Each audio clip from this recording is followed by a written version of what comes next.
अस्सलामुअलैकुम यूट्यूब की तमाम फैमिली को जुल्फ़िकार अली बब्बर की जानिब से आज हम अपने प्रोग्राम में एक ऐसी शख्सियत को दावत दे रहे हैं जो कि किसी तारुफ के मोहताज नहीं है। कराची की जानी मानी शख्सियत हैं, अदीब भी हैं, शायर भी हैं, सहाफ़ी भी हैं और सियासी बसीरत भी रखते हैं। कराची के नौजवान हैं। 5 किताबों के मौक़िक़ होने के साथ साथ ना सिर्फ ये कौमी असम्बली की सीट पर बल्कि सूबाई असम्बली की सीट पर भी कराची से इलेक्शन में हिस्सा ले चुके हैं। उमैर अली अंजुम साहब आज हमारे पास बहुत ज़्यादा तवील इंतज़ार के बाद तशरीफ़ लाए, जिनकी ख़ास नज़र एमक्यूएम की पॉलिटिक्स पर या कराची की सियासत पर मजमूई तौर पर बड़ी करीब से रही है। सबसे पहले तो बहुत शुक्रिया आपका उमैर अली अंजुम साहब कि आप अपना कीमती टाइम निकाल कर तशरीफ़ लाए हमारे प्रोग्राम में। बेइंतहा शुक्रिया जुल्फ़िकार भाई, मैं तो आपका मद्दाह हूँ। गो कि हमारी और आपकी दोस्ती को ढाई दहाई गुजर गई है, लेकिन उसके बावजूद मैं आपका मद्दाह हूँ और कराची अब नहीं होता हूँ तो आपको देखता रहता हूँ, आपके प्रोग्राम्स देखता रहता हूँ। और जितनी नॉलेज पर मबनी गुफ्तगू आप कर रहे हैं, ख़ास तौर पर एमक्यूएम पर और एमक्यूएम की सियासत पर, उनके रहनुमाओं के तर्ज़ सियासत पर और पाकिस्तान तहरीक इंसाफ पर, मैं आपको उस पर मुबारकबाद भी पेश करता हूँ और काबिल तहसीन अमल है। साथ साथ अभी गुज़िश्ता दिनों हमने देखा कि सिंध के कुछ आपने स्कैंडल सामने लाए और इदारों के हवालों से प्रोग्राम किया जो सिंध गवर्नमेंट के इदारे हैं, और जिस तरह की करप्शन हो रही है उस पर आपने जो प्रोग्राम किया वो नो डाउट एक बहुत बड़ा काम था और इतना रिसर्च वर्क था वो। अमूमन हमारे यहाँ लोग रिसर्च वर्क नहीं करते, हवाओं में बात कर रहे होते हैं, लेकिन जितना कमाल का रिसर्च वर्क आपने किया था वो बहुत शानदार था। हाँ, बहुत शुक्रिया। ये तो देखने वाले बताएंगे कि कैसा था और कैसा नहीं था। ये बताइए कि आप कराची में पैदा हुए, कराची से आज भी इतनी मोहब्बत है, मगर कराची छोड़ के चले गए। क्या कराची के मसाइल आपको तकलीफ़ दे रहे हैं? कराची के टूटे हुए रोड्स की वजह से चले गए हैं या किस वजह से चले गए कराची से छोड़ के? लोड शेडिंग की वजह से चले गए, क्या वजह? जुल्फ़िकार भाई, कराची का कोई एक मसला तो है नहीं, और फिर वो मिसरा है ना, छुट्टी नहीं है काफिर ये मुँह से लगी हुई। बात यह है कि कराची कमबख्त एक ऐसा शहर है कि न छोड़ा जा सकता है, न इसका नशा आपसे ख़त्म होता है। मगर बुनियादी तौर पे जो यहाँ के मसाइल हैं और उन मसाइल के हवाले से अगर हम बात करें तो कोई एक ऐसी जमात नहीं है कि जिससे आप वक्त ना मिला हो। पाकिस्तान तहरीक इंसाफ हो, पाकिस्तान पीपल्स पार्टी हो, एमक्यूएम हो, जेयूआई हो या पीपल्स पार्टी हो, ये सारे आपस में ब्लेम गेम खेल रहे हैं कि फ़लाँ ने नहीं किया, फ़लाँ ने नहीं किया। ओ भाई, आपने क्या किया, आप अपने बारे में बताएं। वो गो के एमक्यूएम हो, पाकिस्तान तहरीक इंसाफ हो, इस वक्त एक कमाल का मौका मिला। पहले हम सुनते थे हाफिज़ नईम साहब के बारे में, वो मुख्तलिफ आपने और हमने साथ ही उन दिनों रिपोर्टिंग की है। शहर में धरने हो रहे थे, अरबों रुपए धरनों में खर्च हुए, लेकिन जिन मसाइल को वो उजागर कर रहे थे और जिनके लिए उन्होंने इतना अरबों रुपए का बजट धरनों में एहतजाज में खर्च किया, आज अफसोस की बात यह है कि वो गवर्नमेंट में मौजूद हैं, सिटी डिस्ट्रिक्ट गवर्नमेंट का वो हिस्सा हैं, लेकिन सत्तू पी के सो रहे हैं, कोई काम।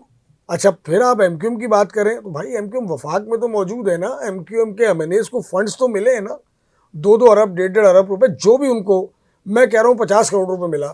क्या किया उन्होंने अपने इलाकों में? कोई काम नहीं है। पीपल्स पार्टी का मेयर भी है, वजीर आला भी है, पूरी मशीनरी है, लेकिन कराची तो वो लावारिस शहर है कि आएँ कमाएँ नोचें और चले जाएँ।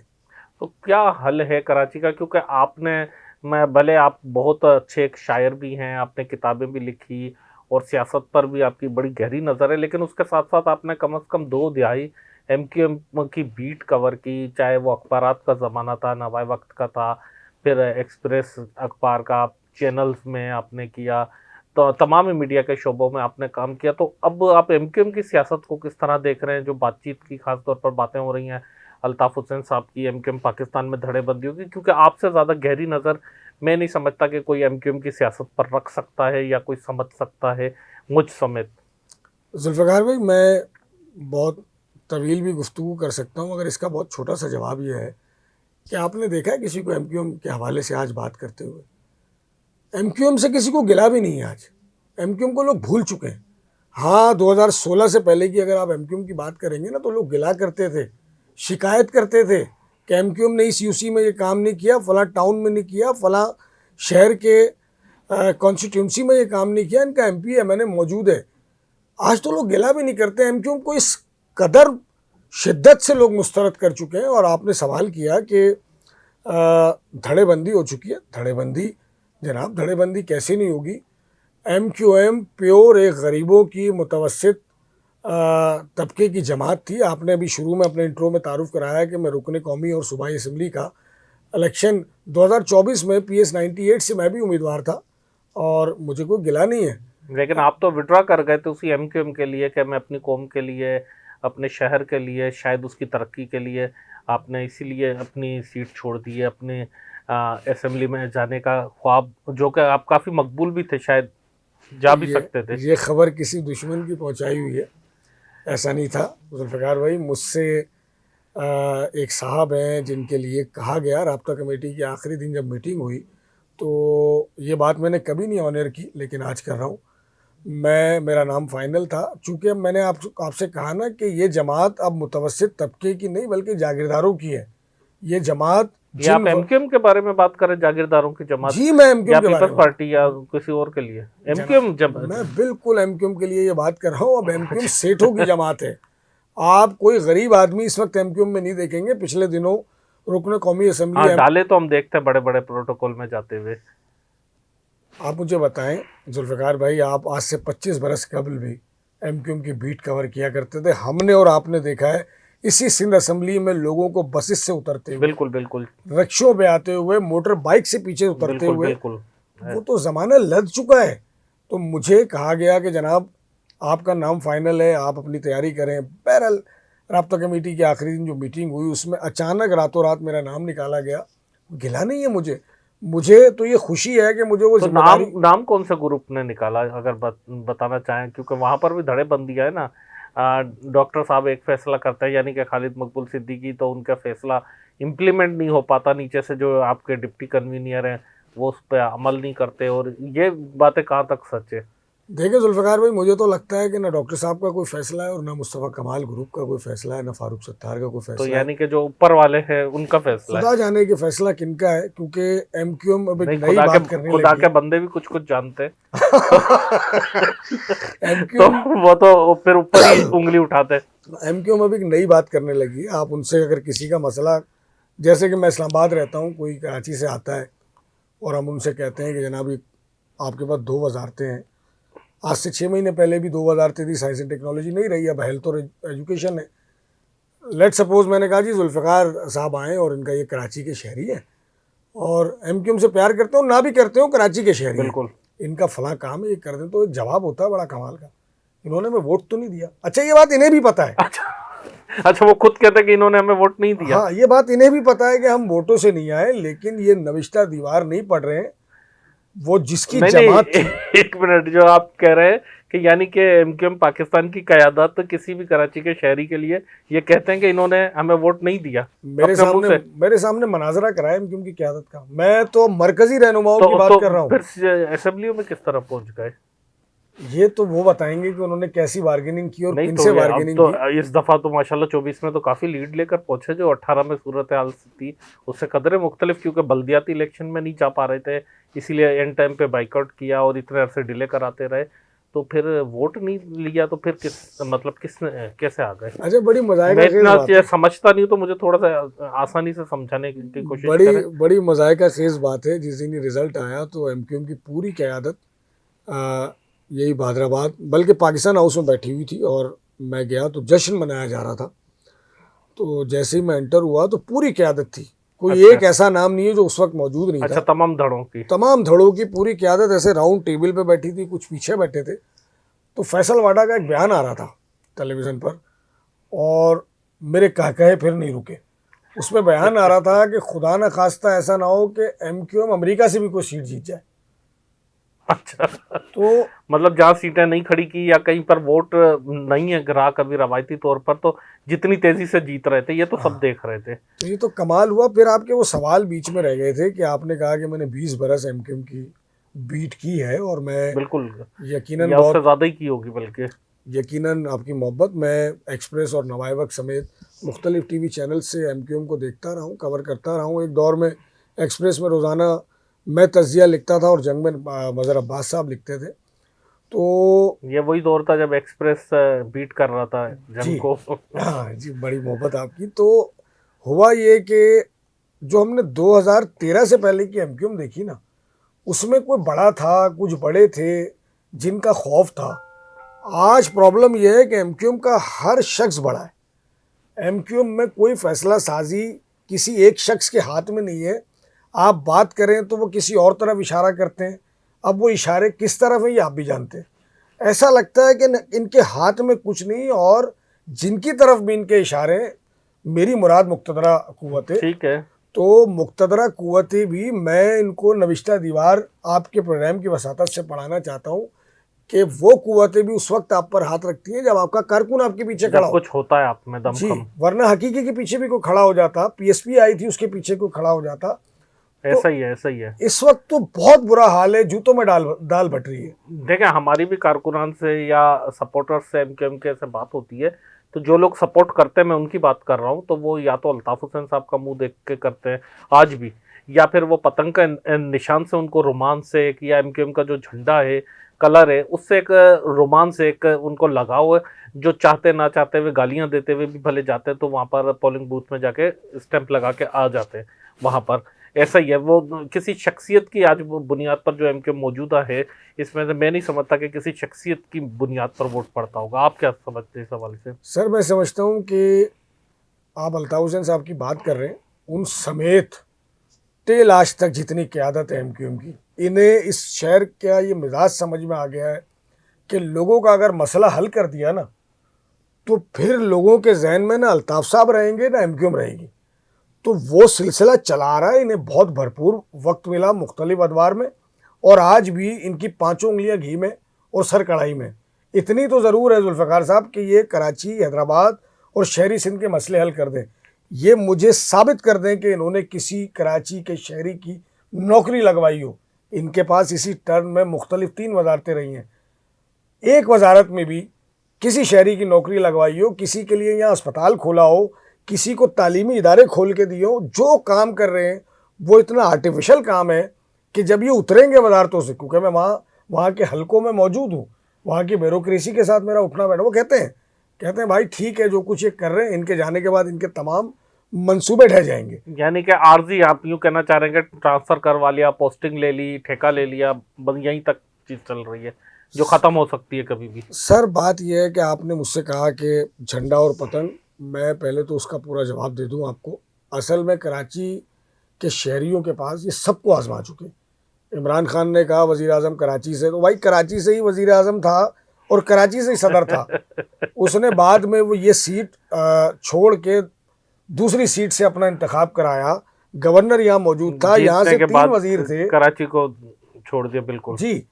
तो कोई अब ये नहीं कह सकता कि उसने कराची पर तबाह आजमाई नहीं की, सब ने अपने। अच्छा, इस वक्त भी अगर देखें तो वज़ीर आला सिंध भी ये कहते हैं कि मैं कराची में पैदा हुआ हूँ।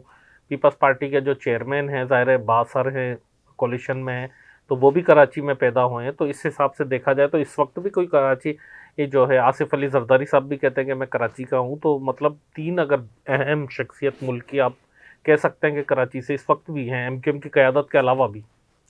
सरकार असल में कराची वो बदनसीब शहर है कि जिसने पैदा भी किया होगा, और यकीनन इससे आगे की बात करूंगा पाला भी होगा और पाल रहा है मुझ समेत। बिल्कुल बिल्कुल, पता नहीं कितने, हम समेत सबको। हाँ, करोड़ों लोगों को इसने पाल लिया। लेकिन कराची ने तो ऑन कर लिया सबको, और ये जो कुछ है कराची की वजह से। कराची को कोई ऑन नहीं करता। कराची वो लावारिस शहर है। कब वक्त आएगा कि कराची को कोई ऑन करेगा, कराची के मसाइल को, कराची के दर्द को कोई समझ सकेगा, कराची के इश्यूज पर कोई एक्चुअल बात कर सकेगा, उसका हल ढूंढेगा? ऐसा क्या वक्त आएगा या नहीं? सर 2 लोग कहते हैं कि पाकिस्तान में कभी इनकलाब नहीं आया। पाकिस्तान में एक बार इनकलाब आया जब 88 का इलेक्शन हुआ, 87 और 88 का इलेक्शन हुआ, जब रेवोल्यूशनरी तौर पर नौजवानों को मुंतखब किया। किसी को ही नहीं पता था कि निशान क्या है। एमक्यूएम को तो हकपरस्त ग्रुप से बहुत बाद में पतंग अलॉट हुई, मुख्तलिफ निशानों से ये लड़े थे। और राकिम ये बताते हैं कि वो दौर देखने वाला था, और इस शहर की किस्मत बदल सकती थी, बदलनी चाहिए थी। हैदराबाद की किस्मत बदल सकती थी, बदलनी चाहिए थी, नहीं हुआ। अब ये जो जेनजीज का दौर है ना, मुझे ऐसा लगता है कि इसी कराची से बहुत सारे नौजवान इकट्ठे होंगे और वो शायद एमक्यूएम ना हो, वो शायद कोई और प्लेटफॉर्म हो, वो शायद पीटीआई भी ना हो, क्योंकि सबको आजमा चुके हैं। लेकिन वो वक्त अब करीब है कि कराची का रोशन मुस्तकबिल बहुत करीब देख रहे हैं हम। और ये जेनजीज जो आज का बच्चा है जिसकी उम्र 12 बरस से 25 बरस के दरमियान है, यही बदलेगा कराची। जिनको हम फार्मी समझते हैं, मम्मी डैडी समझते हैं, यानी कि आप उस जेनजी से उम्मीद रखते हैं कि कराची में इनकलाब लाएगा? सर असल में उसने अल्ताफ़ हुसैन का सुहाने ख्वाबों का दौर नहीं देखा, उसने भुट्टो साहब का वो सुहाने ख्वाबों का दौर नहीं देखा, इमरान खान डिलीवर नहीं कर पाए, जमात इस्लामी फ्लॉप है टोटल, दावों के सिवा कुछ नहीं है, और जो छोटी बड़ी जमातें हैं। अब लोग सियासी जमातों की तरफ नहीं देख रहे। और मैं आपको एक बात बता दूं, बदतरीन इंतकाम है पाकिस्तान में जमहूरियत, बदतरीन इंतकाम है। मैं समझता हूं कि जमहूरियत होनी नहीं चाहिए आप एक इस पढ़े पाकिस्तान में। लिखे इंसान होकर, सहाफ़ी होकर और अदीब होकर और जमहूरियत के कह रहे हैं कि बदतरीन इंतखाब है, मतलब मुझे बड़ी हैरानगी भी हो रही है और अफसोस भी हो रहा है कि एक डेमोक्रेटिक पर्सन, मैं ज़ाती तौर पर आपको जानता हूँ, आप बड़े जमहूरियत पसंद इंसान है, फितरी तौर पर आप ऐसी बात कर रहे हैं। जुल्फ़िकार भाई, जो जमहूरी और जमहूरी रवायतों के दावेदार और जमहूरियत के बहुत बड़े बड़े अपने आप को चैम्पियन कहते हैं, हमने तो देखा है ना उन्होंने जमहूरियत के नाम पर कहाँ डील करके किस तरह से बेड़ा गर्क किया मतलब सिस्टम यानी कि का। जमहूरियत का जमहूरी नहीं है हमारे नहीं है, सिस्टम में। जमहूर नहीं है। मैं समझता हूँ बदतरीन इंतकाम है जमहूरियत पाकिस्तान में। अच्छा, ये बताइए कि आप कह रहे हैं इनकलाब, तो अल्ताफ़ हुसैन साहब की बातचीत की भी अफवाहें चल रही हैं, 25 से स्टार्ट हो गई थी, रोज़ नई खबर आ रही है, हमने भी कुछ चलाई लेकिन हमने तो बड़ी एहतियात करके चलाई, लोगों ने तो उनको ज़मीन पर भी उतार दिया, 90 भी पहुंचा दिया। तो इस हवाले से आपके पास क्या कोई इन्फॉर्मेशन है? मेरा आपसे सवाल है, अल्ताफ़ हुसैन साहब इस वक्त पाकिस्तान के शहरी हैं, बरतानिया के शहरी हैं? बरतानिया के शहरी हैं, लेकिन वो कहते हैं कि उनका दिल तो पाकिस्तान में धड़कता है। तो आ जाए ना, बरतानवी पासपोर्ट में आ जाए ना, यहाँ पे आ जाए, उनको कौन रोक नहीं, रहा तो है? जब पाकिस्तान वीज़ा देगा तो फिर मिलेगा ना। वो तो कह रहे मुझे पासपोर्ट दो, पाकिस्तान में पैदा हुए, पाकिस्तान में रहे पले बड़े, तो मतलब ड्यूल नेशनलिटी भी तो होती है बहुत से लोगों की। जुल्फ़िकार भाई, बात यह है कि बहुत गोल्डन तरीन एरा एमक्यूम को मुशर्रफ के दौर में मिला और बेशुमार ऐसे अदवार थे कि जिसमें वो आ सकते थे, वो नहीं आएंगे, नहीं आना चाहते। यहाँ कौम झूठे नारों के पीछे घूम रही है। वो मेरा उनसे सियासी तौर पर, नज़रियाती तौर पर शदीद इख्तलाफ भी है, और एमक्यूएम से कराची के रिहायशी होने की वजह से वाबस्तगी भी हो सकती है। मैंने कभी ना कभी वोट भी दिया होगा, पीटीआई को भी वोट दिया होगा, लेकिन अब ये कौम, इस मोबाइल फ़ोन ने इतना अवेयर कर दिया है, इस सोशल मीडिया ने आपको इतना अवेयर कर दिया है कि लोग आपके झूठ पर नहीं आएंगे। अगर अल्ताफ़ हुसैन साहब आना चाहते हैं तो हम मुतालबा करते हैं हुकूमत वक्त से कि जनाब उनको एक मौका दे दें, आने देना उन्हें। नहीं, वो तो ये कहते हैं परवेज मुशर्रफ का दौर जो था, बजाय तो एमकेएम के लिए, मैंने भी मैं फील्ड में देखा था, रिपोर्ट हम भी करते थे अपने कैमरे से, बहुत गोल्डन दौर था। लेकिन वो ये कहते हैं, अल्ताफ़ हुसैन साहब का ये मौक़िफ़ है कि मुझे अंधेरे में रखा गया और उससे पहले ही साजिशों का आगाज़ हो चुका था, जिसका जो सामना उन्होंने बाद में किया या उनकी तंजीम ने, उससे पहले ही हो गया था। बहुत सारी ऐसी चीज़ें थी जिससे उनको ला इलम रखा जाता था, उनके इलम में ये बातें नहीं आती थी। तो इस बात में कितनी सदाकत है? सर हमने तो चूँकि एमक्यूएम को बहुत करीब से देखा है और जो देखता हूँ वही बोलने का आदी हूँ। मैं अपने शहर का सबसे बड़ा फसादी हूँ।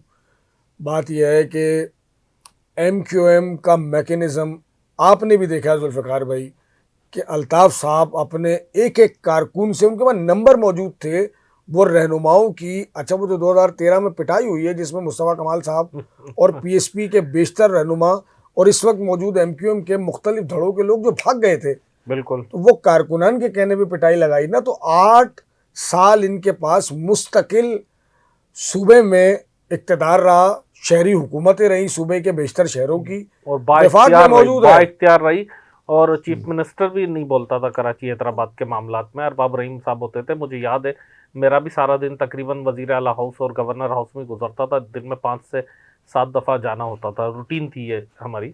जी ऐसे ही है। तो मतलब कराची और हैदराबाद के एग्जीक्यूटिव मैटर्स में भी जो है चीफ मिनिस्टर इंटरफेयर नहीं करते थे, वो गवर्नर साहब देखते थे। जी बिल्कुल ऐसे ही। तो अब तो वो गवर्नर साहब से भी अल्ताफ़ हुसैन साहब ने लाताल्लुकी कर ली। अब तो MQM Dubai, MQM London, MQM Bahadurabad, MQM PSP, MQM PIB, क्या है ये? तो हम मुस्लिम लीग के बारे में कभी बातें करते थे।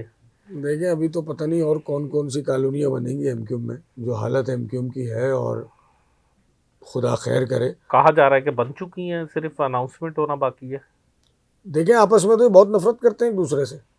वैसे सहाफ़ी अगर मुझसे, चूँकि एमक्यूएम के रहनुमाओं की दोस्तियाँ आपसे भी होंगी, आप बिल्कुल। सहाफ़ी हैं, मुझसे भी हैं और बेशतर लोगों से होंगी, ये आपस में एक दूसरे को वो नंगी गालियाँ बकते हैं। कभी आप बैठ जाएं जुल्फ़िकार भाई इनके साथ, मुझे तो आपको अंदाज़ा हो जाएगा कि इनको कितनी नफरत है।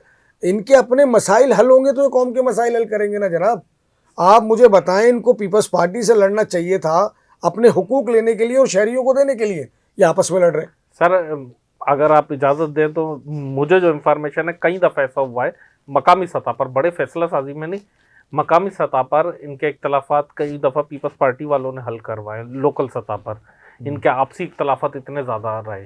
तो मुस्तफ़ा कमाल साहब तो ये बताते हैं ना कि अल्ताफ़ हुसैन साहब की तलाक का मसला भी रहमान मलिक ने हल कराया था।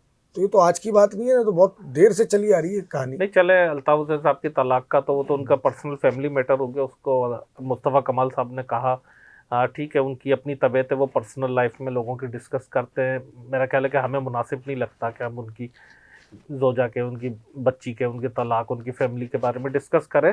लेकिन मतलब आज भी ऐसा होता है कि जो सियासी पॉलिटिकल मैटर्स होते हैं वो भी ये हल करने के लिए किसी वडेरे के पास जाते हैं। सर पता नहीं, मुझे तो लगता है कि इस झगड़े के पीछे ही शायद पीपल्स पार्टी है। और तो ये कहा कि मुन्ने, हाँ, ये कोई एक धड़ा है जो मेरे ख्याल है फंडेड है, फुली फंडेड है, ताकि ये इतने इंगेज रहें कि आपस में ये बैठ के मशावरत भी ना कर सके, बल्कि कराची को बनाना तो कुजा इसकी तरफ सोच भी ना सके। मुझे तो ऐसा लगता है कि ये फंडेड लोग हैं। अच्छा, मुझे ऐसा लगता है। बनाने पे ये बात याद आई कि आप एमक्यूएम से काफ़ी करीब हैं, खालिद मकबूल सिद्दीकी साहब से भी, बाकी लोगों से भी आपकी काफ़ी कुर्बत है। तो उनके हवाले से बातचीत ऐसी होती रहती है कि वो अल्ताफ़ हुसैन साहब से राब्ते में हैं, अल्ताफ़ हुसैन साहब से कोई राब्ता है, ये मुस्तफ़ा कमाल साहब को एतराज़ है, ये बात कितनी ठीक है? देखें, बात यह है, पहले तो मैं आपकी ये दुरुस्तगी कर दूं कि मैं खालिद मकबूल सिद्दीकी के करीब हूँ। अगर मैं करीब होता तो इस हाल में ना होता। अब तो वो वज़ीर है, बादशाह आदमी है और पार्टी का चेयरमैन है, तो इतना मफलूकुल हाल ना होता मैं। अगर मुझ पर ये इल्ज़ाम इसलिए है कि मैं कराची का शहरी हूँ और तो मैं इस्लामाबाद में रहता हूँ। हाँ, तो शायद मैं किसी हद तक तस्लीम कर लेता, लेकिन मैं आपकी वजाहत कर रहा हूँ इस बात की। बाकी अल्ताफ़ हुसैन साहब से उनका राब्ता है या वो खुद राब्ता कर रहे हैं या खालिद मकबूल सिद्दीकी, ये तो ये दोनों बता सकते हैं। नहीं, एक आपका अंदाज़ा क्या, तज्जिया क्या है इस हवाले से? सर, वो अल्ताफ़ हुसैन साहब से राब्ता करके जो सदियों में उनका एक ड्रीम पूरा हुआ है चेयरमैन बनने का, अगर वो ये राब्ता करके, वो पागल तो नहीं है। तो यानी उनका ड्रीम था आपके ख्याल में? हाँ, होना होगा, बिल्कुल होगा। मैं तो इसको यानी समझता हूँ कि होगा। तो ये एमक्यूएम में झगड़ा इसी बात का है यार। तो ये ड्रीम तो और भी लोगों का है, मुस्तफ़ा कमाल साहब का, फारूक सत्तार साहब का, या आमिर खान साहब का, या इशरत उल इबाद साहब का, जो अब अलग नाम से बेशक पॉलिटिक्स कर रहे हैं। ये तो सबके फिर है। देखिए, ख्वाब देखने में तो पाबंदी नहीं है ना, ख्वाब तो कोई भी नहीं, देख सकता है। वो तो ये कहते हैं कि हम इस ख्वाब की ताबीर के भी काबिल हैं। ये बहुत अच्छी बात है। एमक्यूएम में ये तजुर्बे होते रहने चाहिए। मैं समझता हूँ कि ये तो हर साल होने चाहिए, नए कारकुनों को उनको जगह देनी चाहिए।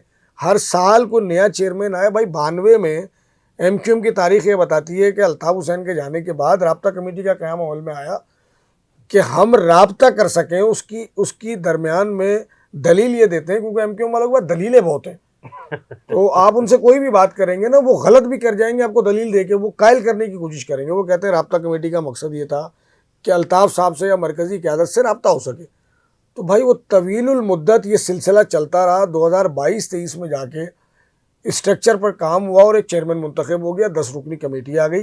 ये काम अगर हर साल की बुनियाद पर होता है, जिस तरह आपके कराची प्रेस क्लब में होता है, हर जमहूरी इदारे में होता है, तो पता नहीं कितने चेयरमैन इसके बन चुके होते हैं। एमक्यूएम किसी के बाप की जमात थोड़ी है। एमक्यूएम तो हर कारकुन की जमात है। मुस्तफ़ा कमाल हो, अनीस कायम खानी हो, डॉक्टर खालिद मकबूल सिद्दीकी हो, फारूक सत्तार हो, मुझे आप ये बताएं, मेरा गिला इस बात पर है कि एमक्यूएम जिस निज़ाम के ख़िलाफ़ लड़ती रही, मुनाफ़क़त का आलम यह है कि एमक्यूएम इस वक्त 12, 14, 15, 20 चेहरे हैं ना जिनके दरमियान खेल रही है। 88 से लेकर 2024 के इलेक्शन तक आप आ जाएं, वही चंद चेहरे हैं जो रुकने कौमी असम्बली होते हैं, सेनेटर होते हैं, रुकने। अच्छा, उनसे कोई काबिल आदमी कराची में पैदा ही नहीं हुआ या होगा ही नहीं है। आपने शुरू में सवाल किया था, वो दरमियान में बात रह गई कि मैं सिंध असम्बली के रुकन के लिए मुझे कहा गया, और ज़ाहिर है मैंने खुद फॉर्म नहीं भरा था, इन्होंने ही भरा होगा फॉर्म, इससे पहले एमएनए के लिए मुझे एक मरतबा कहा गया। बाय इलेक्शन में गालिबन। तो मैं किसी वडेरे का बेटा नहीं था, ना मेरी कोई उस तरह की कुर्बानियाँ थी, उस तरह समझते हैं ना। मैं समझ रहा हूँ। हाँ, उस तरह की मेरी कोई कुर्बानी नहीं थी कि मुझे एमएनए एमपीए बनाया जाता। इस तरह के बेशतर लोग हैं इस कराची में।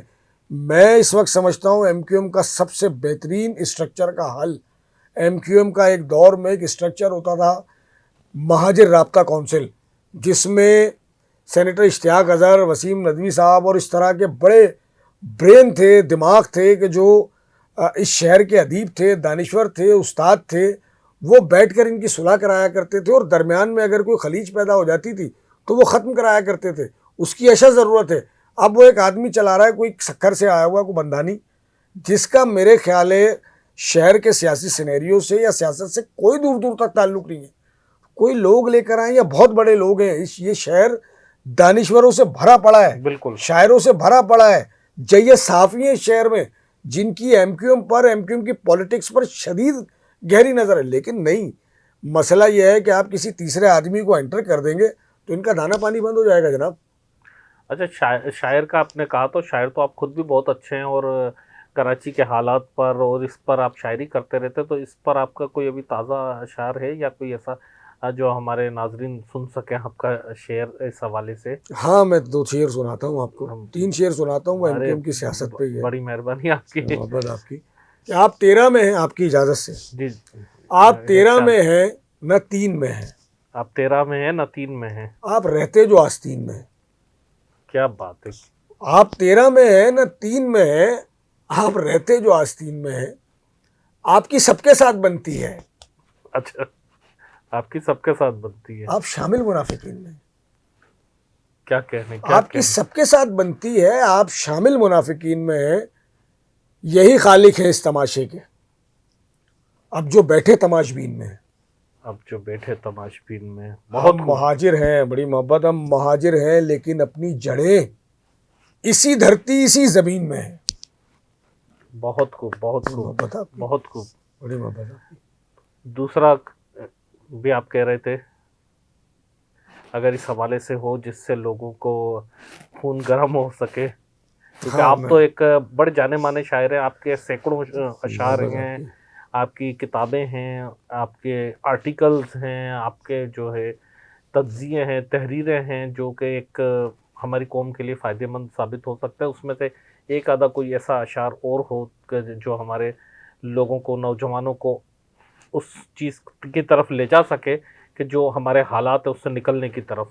मैं आपको मुहाजिर सियासत पे बात हो रही है तो अपनी ताज़ा किताब कोई देखता, अभी मेरी किताब आई है 5वीं, उससे सुनाता हूँ 2-3 शेर के। बेखताओं को खताकार न समझा जाए, है मुहाजिर हमें गद्दार न समझा जाए। वाह, बहुत आला। जिनके अजदाद ने जान दे के वतन सींचा है, उनके बेटों को गुनाहगार न समझा जाए। क्या कहना है। सच कहें हमें तकलीफ़ बहुत होती है जब हमें साहिब किरदार न समझा जाए। बड़ी तवील गज़ल है, उसके शेर मुझे क्या कहने, बहुत आला, बहुत आला। शुक्रिया जुल्फ़िकार भाई। अच्छा, ये तो सारी बातें ठीक है। अभी इस वक्त एमक्यूएम पाकिस्तान में कितने धड़े होंगे आपके ख्याल में जो रन कर रहे हैं? कोई कहता है कि 3 हैं, कोई कहता है कि 3 से भी ज़्यादा है, 5 हैं। देखिए, मैं समझता हूँ कि एमक्यूएम में बज़ाहिर तो इस वक्त 3 धड़े हैं, और मैं अपने ज़ाती तजुर्बात की बुनियाद पर बात कर रहा हूँ। इस्लामाबाद में एक साहब ने एक बहुत ज़िम्मेदार किसी डिपार्टमेंट के अफसर के ख़िलाफ़ एक बात की, तो मैं उन साहब के पास गया। उन्होंने कहा, यार मैं ये हल नहीं कर सकता मसला, ये तो डॉक्टर फ़ारूक सत्तार का एमएनए है। पहले एमक्यूएम के एमएनए होते थे। उन्होंने कहा फ़ारूक सत्तार का एमएनए, अब उनसे बात कर लें। तो अच्छा। हमें तो चूँकि सूरत हाल, हम शहर के रहने वाले हैं, हमें तो पता है ना कि 3 टुकड़े इस जमात के मौजूद हैं जो बज़ाहिर तो एक हैं, एक छतरी तले बैठ भी जाते हैं, लेकिन मैंने आपसे कहा तो एक दूसरे से बात नहीं करते यार, या आपस में एक दूसरे से बात नहीं करते। आप इनसे पीछे बैठ के बात करें, मेरी और आपकी बेशतर मुलाकातें होती हैं ना इन लोगों से, ये गालियाँ बकते हैं एक दूसरे को। बिल्कुल ऐसा ही है, बिल्कुल ऐसा। इनके दिलों में एक दूसरे के लिए गुंजाइश ही मौजूद नहीं है। भाई तो मुझे बताए ना, ये एमएनएज और एमपीएस जो बने थे, ये इन्हीं तीनों धड़ों से बने थे ना। एमक्यूएम का कोई हमदर्द तो नहीं था? नहीं, उसमें कुछ गवर्नर साहब ने भी तो एड करवाए थे वो जेडीसी के। सर आप मुझे बताएं ना कि आप रहते हैं डॉक्टर खालिद मकबूल सिद्दीकी की कॉन्स्टिट्यूंसी में, आपका मसला पड़ जाता है मुस्तफ़ा कमाल की कॉन्स्टिट्यूंसी में, आप हल करा लेंगे? कभी भी नहीं करा सकते। गो के MQM के हैं दोनों। अच्छा। हाँ, तो ये तो मसला है ना। फारूक सत्तार से आपको कोई प्रॉब्लम हो जाए, आप मुस्तफ़ा कमाल से क्या क्या हल करा सकते हैं? नहीं करा सकते। बात यह है कि मैं ये कहता हूँ जुल्फ़िकार भाई, MQM को अभी भी हम सुनते हैं, बहुत सारे साफ़ियों को गिला है कि ये तशद्दुद की, धमकियों की सियासत को ख़त्म हो जाना चाहिए। MQM कम से कम अपने कैनवस को बड़ा करे, जहनी सतह को बड़ा करे और लोगों की तनकीद को अपने लिए कोई इस्लाही पहलू समझ के उस पर दोबारा वो अमल ना करते हुए दुरुस्तगी की तरफ अगर चली जाए तो शायद कुछ हालात बेहतर हो जाए। वरना मुझे नहीं लगता कि MQM अगले इलेक्शन में कहीं नज़र आती हो। तो इलेक्शन में तो इसमें भी आने का खैर नहीं था, वो तो आ गए, वो खुद भी कहते हैं कि हमें कौन सा वोट दिया बकवास। हाँ आपके तो अच्छा, जो आम लोगों से मैंने भी बहुत सारे सर्वे इस हवाले से किए, बहुत से लोगों से की राय ली।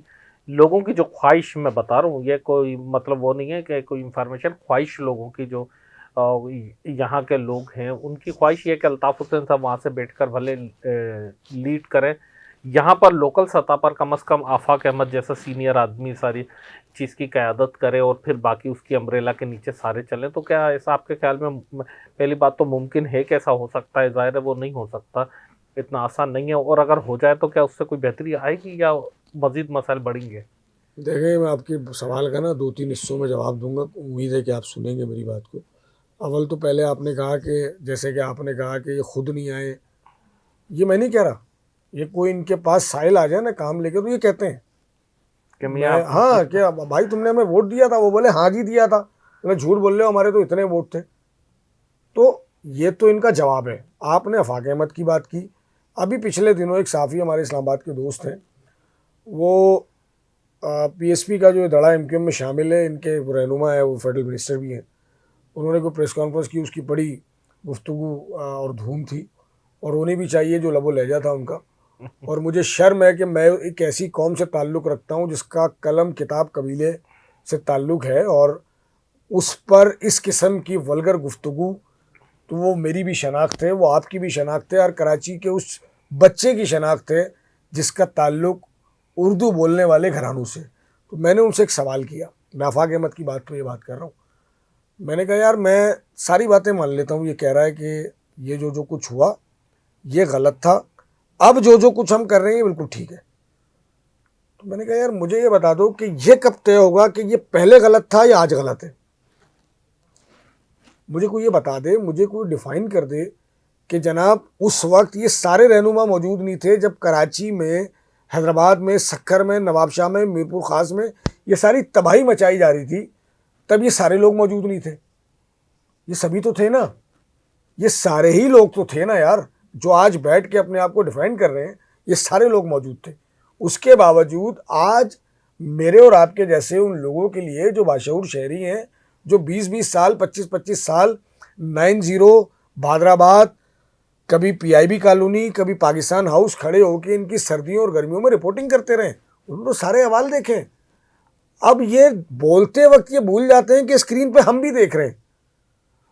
भाई मुझे बताएं कि आफाक अहमद साहब अगर इतने अच्छे आदमी हैं, तो महाजिर कातिल और महाजिर मकतूल की जो एक इस्तिलाह है, जो 91-92 से शुरू होती है और एक तवील दौरानिये तक चलती है, MQM दावा करती है हज़ारों नौजवानों का, हकीकी दावा करती है सैकड़ों नौजवानों का जो शहीद कर दिए गए। तो क्या उन्हें पीपल्स पार्टी मार रही थी?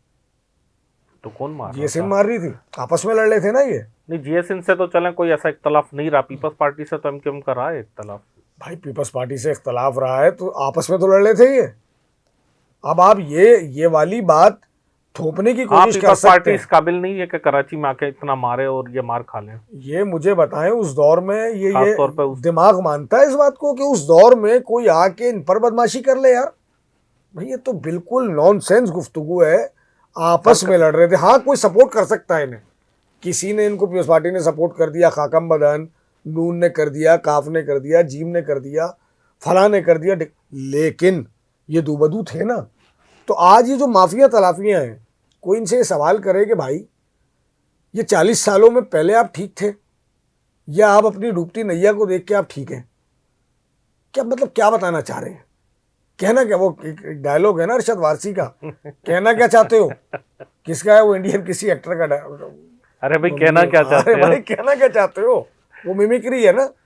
तो इनसे कोई पूछे तुम पहले ठीक थे या आज ठीक हो, और आज ये कराची के शहरी पूछ रहे हैं कि भाई कहना क्या चाहते हो। यही सवाल तो है हमारा। आप वाकई तो इनकलाब की तरफ कराची शहर जा रहा है। ये ई चालान, हज़ारों रुपए के आना, टूटे फूटे सड़क, डंपर से रोज़ाना यहाँ के मासूम शहरियों को कुचले जाना, यहाँ पर गैर मकामियों को आकर बदमाशियाँ होटलों पे करना, होटलों का पूरा फूड का सिस्टम उनके हाथ में चला गया, अगवानियों के जो गैर मुल्की हैं बल्कि उनके से ज़मीनों पे कब्जे, ट्रांसपोर्ट पे कब्जे। तो इसका आखिर सलूशन क्या है? कोई है मुस्तकबिल करीब में? जॉब्स नहीं है, रोज़गार नहीं है, फूड पांडा चला रहे हैं, बाइकियाँ चला रहे हैं। एक आदमी कराची का दो दो जॉब्स करता है, उसके बाद आते जाते हुए फूड पांडा या बाइकें चला रहा होता है कि रास्ता कवर हो जाए। तो मतलब क्या पर्सनल लाइफ, सोशल लाइफ क्या रही उसकी, इंसान की क्या है इसका? ये सारे मसाइल जो आप सवाल में बयान कर रहे हैं ना, यही तो हल करने एमक्यूएम आई थी, जॉब्स देने आई थी, लोगों को तालीम देने आई थी, लोगों के मसाइल हल करने आई थी। किए? नहीं किए। तो लोगों ने तो अपने ना सुने ना सिर्फ जुल्फकार वोट भाई, दिया बल्कि वो नोट। सब कुछ दिया ना। गैर मुकामी बाशिंदों की आप बात कर रहे हैं, 86 से किसी ने सिलसिला रोका? उस दौर में तो जमात भी थी, पीस पार्टी भी थी, एमक्यूएम भी थी, किसी हद तक नून लीग भी यहाँ पे इक़्तिदार में रही है, गवर्नर्स रहे उनके। किसी ने किया? नहीं किया। आप इनकलाब की बात कर रहे हैं ना, इस बार कोई इनकलाब नहीं आएगा। बहुत खामोशी से एक नौजवानों का मजमा उठेगा और वो इन्हें पलट देगा। वो वोट के ज़रिए पलटे, वो अपने रोड्स की पावर से पलटे, वो इन्हें पलट देगा। कोई इनकलाब नहीं आएगा या कोई खून नहीं बहेगा। आप देखना, लोगों के दिमाग चेंज हो चुके हैं, अब लोग बेवकूफ़ नहीं बनेंगे किसी के हाथ। ये मेरी सियासी बसीरत कहती है। और मुझे लगता है कि बेशतर सियासी जमातों का शायद ये आखिरी टर्न हो। इसके बाद अगर ये जाएंगे ना वोट मांगने, मैं एमक्यूएम, पीपल्स पार्टी या किसी एक जमात की बात नहीं कर रहा, शायद ये जूते खाएं। अच्छा, आप पीपल्स पार्टी का किरदार किस तरह देखते हैं कि शहरी सिंध में ख़ास तौर पर, या ओवरऑल पूरे उसमें कारकर्दगी की बुनियाद पर, एक इंतज़ामी भी और पॉलिटिकली भी, आसिफ अली जरदारी साहब से लेकर नीचे मेयर कराची तक? देखिए, पीपल्स पार्टी का तो एक ख्वाब था कि कभी कराची हमें मिल जाए। इस 70-80 सालों में कभी ऐसा नहीं हुआ कि पीपल्स पार्टी को इतना बड़ा ग्राउंड मिला हो कि मेयर भी उनका हो, क़यादत भी मौजूद हो यहाँ पे, क़यादत जो है वो वफाक में बैठी हो, आला तरीन ओहदों पर, सूबा उनका हो और मुस्तकिल 18 बरस हो। ये तो कभी इन्होंने ख्वाब में भी नहीं सोचा था। दूसरी बात ये बॉस कि पीपल्स पार्टी क्यों करेगी कुछ? पीपल्स पार्टी की कोई अपोजिशन है यहाँ? नहीं है। कोई इनके खिलाफ बात कर रहा है? नहीं है। तो जब आपकी अपोजिशन नहीं होगी तो आप क्यों काम करोगे यार? उनको तो नज़र आ रहा है हमारी पांचों उंगलियां घी में, सर कढ़ाई में। एमक्यूएम चंद प्रेस कॉन्फ्रेंस और चंद बतूलेबाजियों के अलावा इससे आगे नहीं निकलती। जमात इस्लामी का अमीर जो यहाँ से नारे लगाता था कराची को बदलने के, आज जाके वो अमीर जमात इस्लामी पाकिस्तान बन गया। उसको पता ही नहीं है कराची में क्या हो रहा है। जो टाउन की सतह पे उनके लोग हैं वो मिल के करप्शन कर रहे हैं। हम और आप रोज़ाना तो वीडियोस देखते हैं यार। दो काम रह गए यहाँ पे, कभी एमक्यूएम मुशायरे करा रही है, मैं खुद शायर हूँ, कभी पीटीआई वो अपना पीस पार्टी कहीं मुशायरे करा रही है, कभी जमात इस्लामी टाउनों में। ओ भाई, खुदा को मानो या बॉस, ये वो शहर है, ये पाकिस्तान का अमीर तरीन शहर है जहाँ गरीब तरीन लोग बसते हैं। ये है वाइट कॉलर लोगों का शहर, जहाँ कोई किसी को ये कह भी नहीं सकता कि मैं भूखा हूँ। वो भूख सह लेता है, कह नहीं सकता। आप मुझे बताएं कि उस शहर के साथ जब ये जुल्म हो रहा हो, मुस्तकिल रवा हो, जहाँ नौकरी ना हो, जहाँ लोग मर रहे हो, कोई सिक्योरिटी ना हो, जहाँ हेल्थ का सिस्टम कोलैप्स हो। आप जाए यार पंजाब, आपको लगता नहीं आप पाकिस्तान में। आप गालियाँ तो यहाँ बैठ के देते हैं, ख़ास तौर पे हमारे पीपल्स पार्टी के भाई। उनसे ये पूछें कि कोई एक गाड़ी मेट्रो जैसी इन्होंने चलाई है जो पिंडी से इस्लामाबाद के लिए चल रही है, या जो लोकल सतह पे लोगों को कनेक्ट कर रही है एक दूसरे से, या लाहौर। यार लाहौर ऐसा लगता है कि आप पाकिस्तान में मौजूद नहीं है। बना रहे ना, मुस्तकिल बना रहे। आप बताएं शहर का क्या हाल किया है? ये खंडरात का शहर हो गया यार। मसला ये है, पीपल्स पार्टी को अपोजिशन में असर नहीं है, और जब तक कोई अपोजिशन नहीं होगी पीपल्स पार्टी को क्या पड़ी है? वो आपके मसाइल हल करेगी यार, उनका काम चल रहा है। लेकिन आप देखिएगा, काबिल अजमेरी का शेर है, वक्त करता है परवरिश बरसों, हादसा एकदम नहीं होता। कोई एक लावा पक रहा है नौजवानों का, अब वो यूनिवर्सिटी के नौजवान हो, कॉलेजेस के हों, या अभी जो ग्रो कर रहे हैं 15 साल के 14 साल के लड़के लड़कियां, 2-4 साल लगेंगे या कोई इनकलाब नहीं आएगा, बहुत खामोशी से सिस्टम चेंज हो जाएगा। वही होना है, ये इसके शवाहिद नज़र आ रहे हैं हमें, क्योंकि सियासतदानों से लोग तंग आ चुके हैं। और खुदा की कसम, जब जब यहाँ जमहूरी निज़ाम नहीं रहा पाकिस्तान में, हमने देखा है कि पाकिस्तान बहुत पुरसुकून रहा, किसी हद तक तरक्की की पाकिस्तान में। तो मैं समझता हूँ ख़ास तौर पे कराची के लिए जमहूरियत बदतरीन इंतकाम है। बहुत शुक्रिया उमर अली अंजुम साहब, आपने अपना कीमती टाइम निकाला। अच्छा, इनके पास सियासी खबरें भी बहुत ज़्यादा थी एमक्यूएम के हवाले से भी, क्योंकि इनकी गहरी नज़र रही है हमेशा से कराची की सियासत पर। एमक्यूएम को बड़ी करीब से इन्होंने देखा है, लेकिन वो कराची के मसाइल इतने ज़्यादा रहे कि हमारे प्रोग्राम पर वो हावी रहे। कोशिश करेंगे कि इनसे टाइम ले सकें, कि एक और प्रोग्राम इनसे सियासी खबरों के हवाले से ले सकें, क्योंकि बहुत बड़ी बड़ी खबरें, बहुत जाने माने शख्सियतें, बहुत बड़े पाए के सहाफ़ी हैं उमर अली अंजुम साहब। सिर्फ आपने तो इनकी शायरी देखी, आपको पता चला कि 5 किताबें इनकी शाया हो चुकी हैं, और भी कुछ किताबें इनकी आने वाली हैं। तो ये यानी कि एक मल्टी टैलेंटेड जो है पर्सनालिटी हैं, और ये हमारी खुशकिस्मती रही आप समेत हम सबकी कि आप हमारे साथ रहे, और आपकी बातों से हम कुछ ना कुछ यकीनी तौर पर सीखने की कोशिश करेंगे। और दुआ करते हैं कि अल्लाह करे कि ऐसा हो जैसा आप कह रहे हैं, कि सारा सिस्टम जो करप्ट सिस्टम है, हम किसी ज़ाती शख्सियत या पॉलिटिक्स के हवाले से बात नहीं कर रहे या पॉलिटिकल पार्टी कर, लेकिन जो गला सड़ा बदबूदार ये सिस्टम है, अल्लाह करे कि ये चेंज हो, और इस शहर के, इस कौम के, इस सूबे के, इस मुल्क के हालात बेहतर हो सके, इंशाल्लाह। आम गरीब आदमी के मसाइल हल हो सके, आम शहरी के मसाइल हल हो सके। जो यहाँ की तहज़ीब के जो दास्तानें थी, जो तहज़ीबी याफ्ता कौम कहलाती थी, जो तहज़ीबी याफ्ता लोग कहलाते थे, वो आज क्या कहते हैं, कटा और मोटा और छोटू और टीटी और उस नाम से जो मशहूर हो गए, ये वाले लक़ब वापस ख़त्म हों, और वापस माजी की तरह पूरे पाकिस्तान में, पूरी दुनिया में तहज़ीबी याफ्ता लोगों का, तहज़ीबी याफ्ता कौम का ये शहर कहलाए, ये इलाका कहलाए, ये मुल्क कहलाए। इस उम्मीद के साथ हम आपसे इजाज़त चाहेंगे। जिन दोस्तों ने हमारे चैनल को अभी भी सब्सक्राइब नहीं किया है, उनसे गुजारिश है कि सब्सक्राइब करके घंटी का बटन ज़रूर दबाइएगा। मुझे और उमर अली अंजुम साहब को इजाज़त दीजिएगा। अल्लाह हाफ़िज़।